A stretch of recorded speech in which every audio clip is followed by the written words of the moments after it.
मी म्हणणाऱ्या नेत्यांना महाराष्ट्रामध्ये पाणी पाजण्याचं नाव जर कुणी काम केलं असेल तर त्याचं नाव देवेंद्र फडणवीस आहे. सांगायसारखं काहीच नाही. त्यांना फक्त भाषणामध्ये चांगली स्टाईल येते. ते आले की नुसतं असं करते ती. मला कळतच नाही हे प्राणायाम करायला लागले का व्यायाम करायला. अरे असं करायचे काम सांग. पण साहेब आज महाराष्ट्रामध्ये काय झालंय, कुत्रं जरी नरेंद्र मोदींच्या दिशेनं भुकायला लागलं तर शरद पवारला आणि उद्धव ठाकरेला लगेच वाटतं त्या कुत्र्याला सेनापती करूया आणि आपण कुत्र्याच्या मागणं जाऊया. संजय राऊतच्या बद्दल मी अजिबात बोलणार नाही, कारण शूर्पणखेला सुद्धा तिने मागं टाकलेला आहे. पण मी एवढं साहेब तुम्हाला सांगेन की आमचा लढा हा गावगडा विरुद्ध वाडा असा आहे.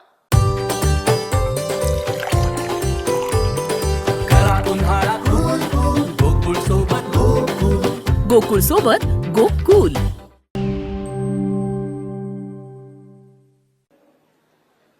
लोकसभेची ही निवडणूक खऱ्या अर्थानं दोन मतप्रवाह विचारामध्ये आज विभागली गेलेली आहे. आणि योगायोगानं आपण भारत इंडिया असा प्रयोग करत होतो आणि आज तो खऱ्या अर्थानं प्रयोग किंवा वास्तव आज समोर आलेला आपल्याला दिसत आहे.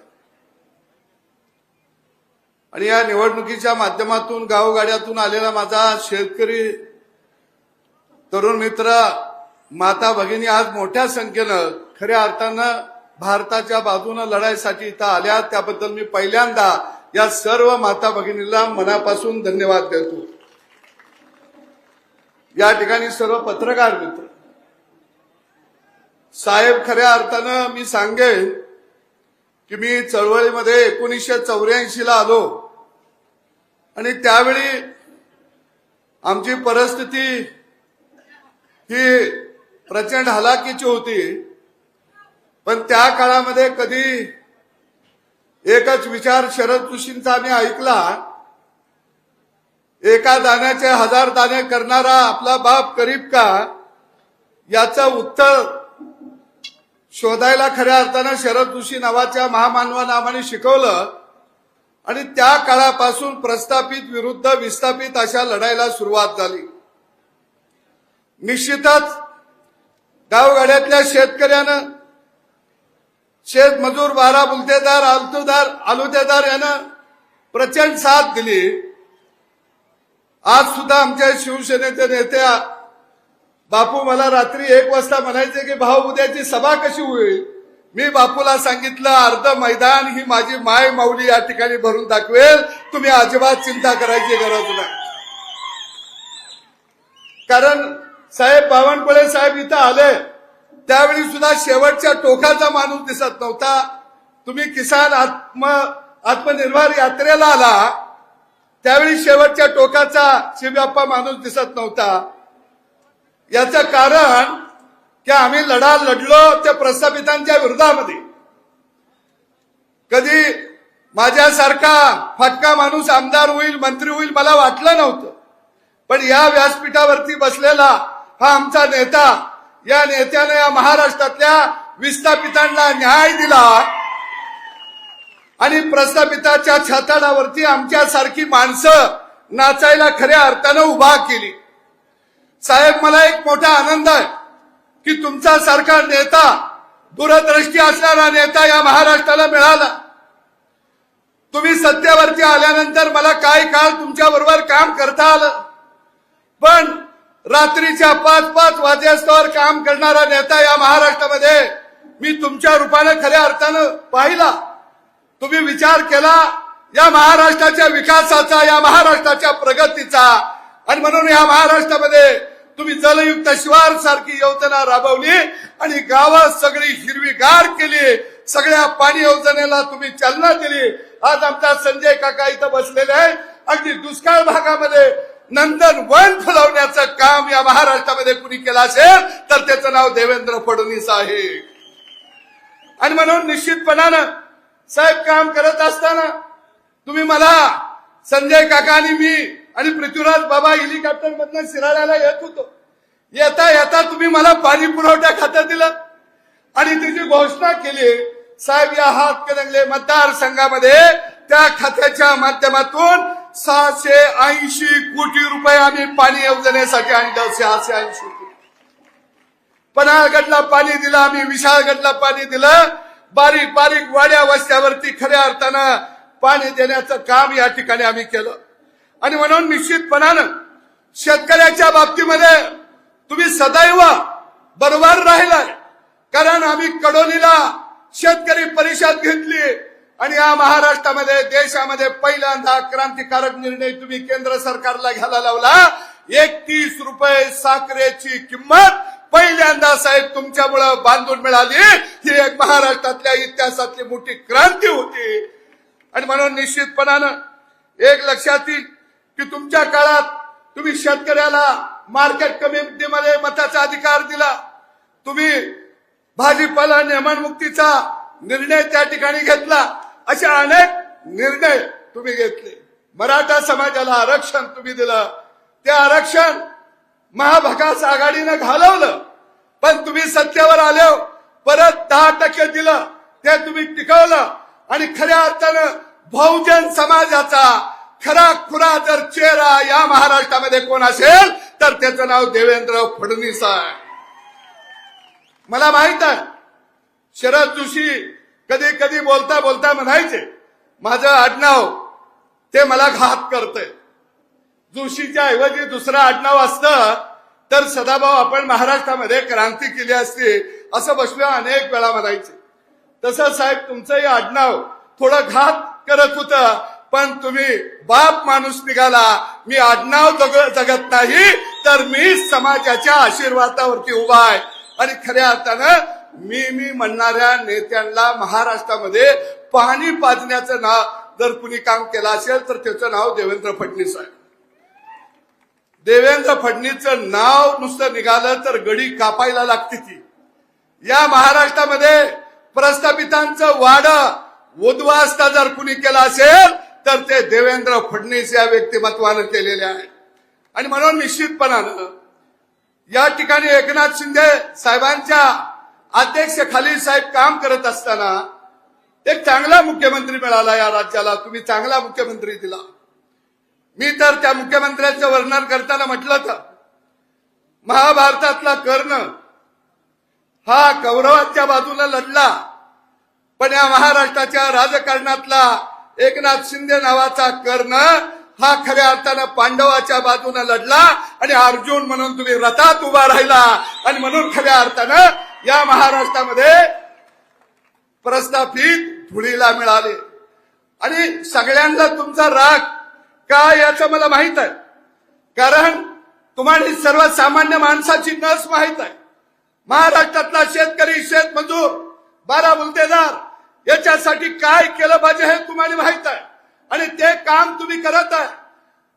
साहेब क्रांतीशील नाना पाटील, क्रांतीवीर नागनाथांना नायकवाडी, क्रांतीवीर पांडू मास्तर, क्रांतीवीर आमच्या वाटेगावचे बर्डे गुरुजी महान माणसं. पण ही माणसं त्या गावाच्या बाहेर कधी आली नाही. पण पहिल्यांदा साहेब तुम्ही क्रांतीशील नाना पाटलांच्या नावानं कृषी महाविद्यालय या इस्लामपूरला तुम्ही दिलं. आणि खऱ्या अर्थानं पहिल्यांदा ही माणसं तुम्ही उभा केली. पांडू मास्तरांच्या स्मारकाला तुम्ही पैसे दिले. नागनाथांना नायकवाडींच्या स्मारकाला पैसे दिले. इकडं भीमराव अण्णांच्या यांना मारुती माने यांना तुम्ही निधी दिला. अण्णाभाऊ साठेंना त्यांना तुम्ही स्मारकाला निधी दिला. म्हणजे साहेब तुम्ही या ठिकाणी या वाळवा तालुक्यामध्ये एवढी कामं केली. भुयारी गटाराला सुद्धा इस्लामपूरमध्ये 65 कोटी रुपयाला पहिली मान्यता साहेब तुम्ही दिलेली होती. 78 कोटी. आणि म्हणून निश्चितपणानं मी या ठिकाणी एक सांगेन की साहेब राजकारणाच्या पटलावरती अपमान गिळण्याची ताकद ही तुमच्याकडे फार महान आहे. ते आमचा आदर्श आहे. तुम्ही एकदा निश्चय केला की त्या निश्चयानं निश्चितपणानं काम करत असता. आणि म्हणून या मतदारसंघामध्ये धैर्यशील दादा आहेत, उदयजी आहेत, मी सांगेन की मी तिकीट मागितली. मी साहेबांच्याकडे गेलो आणि म्हणलं आम्हानी जरा लढून द्या. साहेब म्हणले जरा प्रयत्न करूया. मी लोकांना म्हणायचा साहेबांचा प्रयत्न चालली ती. आणि ज्या दिवशी धैर्यशील दादाचं नाव डिक्लेअर झालं त्या दिवशी साहेबांच्या जवळ साहेब म्हणले भाऊ प्रचार करायला लागतोया. साहेबांना सांगितलं हा सदाभाऊ गर्दन कापली तरी सुद्धा धड तुमच्या पायाशी पडेल. गेल्या गेल्या आम्ही कामाला सुरुवात करत आहोत. कारण आम्ही निष्ठा एकदा वाहिल्या की त्या आयुष्यभर जपण्याचा प्रयत्न करतो. मुख्यमंत्र्यांना सांगितलं की आम्ही जाऊन कामाला लागणार, कारण आम्हाला या देशाला पंतप्रधान नरेंद्र मोदी यांना करायचा. नरेंद्र मोदीसाठी आम्ही तुम्ही जो आदेश देईल तो आम्ही पाळायला तयार आहे. धैर्यशील दादा भाग्यवान आहेत. संजय काका इथं आहेत. गेल्या निवडणुकीला मी एवढी तयारी केली, गावागावात पळालो, कारण आमचा शेतकरी नेता त्याला कंसासारखा गर्व झाला होता आणि साहेबांनी ताकद दिली. या सगळ्या परिसरामध्ये 1100-1200 कोटी रुपयाची आम्ही कामं आणली आणि खऱ्या अर्थानं साहेब रान चांगलं नांगरलं चांगलं, कोळपलं चांगलं, दगडं बी इचली, बांधबंदिस्ता केला, पीक बी जोमान आलं. मला वाटलं आता माझ्या खळ्यावर रास लागते. तोपर्यंत धैर्यशील दादा पोतं घेऊन आलं. मी म्हणलं बाबा भर जा, फार तर खंदा बी तुला लावतो. आणि दादा दिल्लीला गेलो. दादा तुम्ही भाग्यवान आहे. दुसऱ्यांदा बी मी मागितलं तरी तुम्हाला मिळालं. पण एक माझा सहकारी, माझा भाऊ, माझ्या कुटुंबातला एक व्यक्ती लढतोया आणि पक्षाचा आदेश आहे म्हटल्याबरोबर सगळी टीम इथं राहुल दादा असतील, सम्राट बाबा असतील, शिबी आप्पा असतील, अगदी सगळे आमचे देशमुख सरकार असतील, आमचे निशिकांत दादा बी असतील, सगळी टोटल गौरवभाऊपासून सगळी कामाला लागली. आणि आता गेल्यावर मी तुम्हाला सांगतो की आपल्याला नरेंद्र मोदी यांना मत द्यायचा, कारण ही इंडिया आघाडी आणि महाराष्ट्रातली महाविकास आघाडी हे उद्धव ठाकरे त्यांचं तर सांगायसारखं काहीच नाही. त्यांना फक्त भाषणामध्ये चांगली स्टाईल येते. ते आले की नुसतं असं करते ती. मला कळतच नाही हे प्राणायाम करायला लागले का व्यायाम करायला. अरे असं करायचे काम सांग. पण साहेब आज महाराष्ट्रामध्ये काय झालंय, कुत्रं जरी नरेंद्र मोदींच्या दिशेनं भुकायला लागलं तर शरद पवारला आणि उद्धव ठाकरेला लगेच वाटतं त्या कुत्र्याला सेनापती करूया आणि आपण कुत्र्याच्या मागणं जाऊया. कारण एवढा व्यक्तिद्वेष खऱ्या अर्थानं या महाराष्ट्रामध्ये या दोन नेत्याच्या मनामध्ये भरलेला आहे. संजय राऊतच्या बद्दल मी अजिबात बोलणार नाही, कारण शूर्पणखेला सुद्धा तिने मागं टाकलेला आहे. म्हणलेले होते जयंतरावजी की विरोधक जर चहा प्यायला आला तर त्याला चहा देऊ नका, घरातनं पळून जावा. जयंत पाटलांना मी सांगतो, तुमच्या कारखान्यात तुमच्या नळीची साखर पडतीया ते माझा शेतकरी घाम गाळून ऊस पिकवतोय म्हणून पडते हे ध्यानात ठेवा. अरे रावणाचं 14 चौघड्याचं राज्य धुळीला मिळालं आणि तुम्ही कुठं आला या महाराष्ट्रामध्ये. मी आज सांगतो, येणारा विधानसभा असो किंवा लोकसभा असो, या ठिकाणी नरेंद्र मोदी, एकनाथ शिंदे आणि देवेंद्रजीच्या नेतृत्वावरचं सरकार दिल्लीत आणि राज्यामध्ये येणार आहे. त्याच्यात काही बदल होणार नाही. पण मी एवढं साहेब तुम्हाला सांगेन की आमचा लढा हा गावगडा विरुद्ध वाडा असा आहे. आमचा लढा विस्थापित विरुद्ध प्रस्थापित असा आहे. कारण सदाभाऊ खोत हा राजकारणामध्ये आमदार होण्यासाठी आला नाही, मंत्री होण्यासाठी आला नाही. माझा नेता हिमालया एवढा मोठा झाला तर त्याच्या पायावर डोकं ठेवण्याची ताकद या सदाभाऊची आहे.